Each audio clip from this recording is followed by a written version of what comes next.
What are your thoughts on Q Robinson meeting with the Lions? And you get a sense that he's, there's now a little bit of a debate whether he could be a day 2 pick, as some would report, or maybe because of his special teams prowess coming after an injury, could he be a day 3 pick? I think it's interesting. Many people believe that, he might be overall undersized to be a prototypical edge, could end up being a Sam linebacker with some more special teams. I think he's interesting because of that injury history. Clearly, we joke around about that a little bit. But I do think talent-wise, when we saw that name, I said, you know what? He does kind of fit the mold of somebody that could come in as a Jalen Reeves-Maybin type that could develop under Calvin Shepard. Yeah, he is intriguing. I mean, I saw the report from you guys, and then I started looking more into it.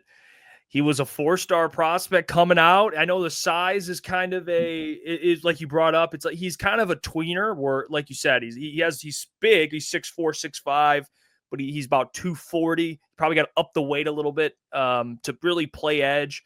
So he probably would play that Sam linebacker role. But the thing that intrigues me, and I'm sure intrigues Brad, is, you get a guy value coming off an injury, but also he can play special teams. And he was a big time special teamer at Alabama. They used him heavily. And then this past year, I think he had like 4 sacks in 8 games or something like that. So I think for just to add to this defense, I mean, we know how much the Lions value all 3 phases: offense, defense, and special teams.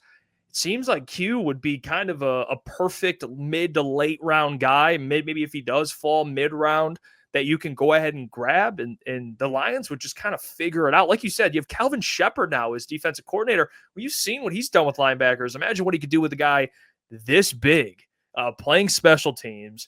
And I think that has some upside left, even with the injury. I think they're still, I don't think that phases, we've seen, it doesn't really phase Brad too much with that stuff. So I'm intrigued by Q Robinson. I'm on board with it.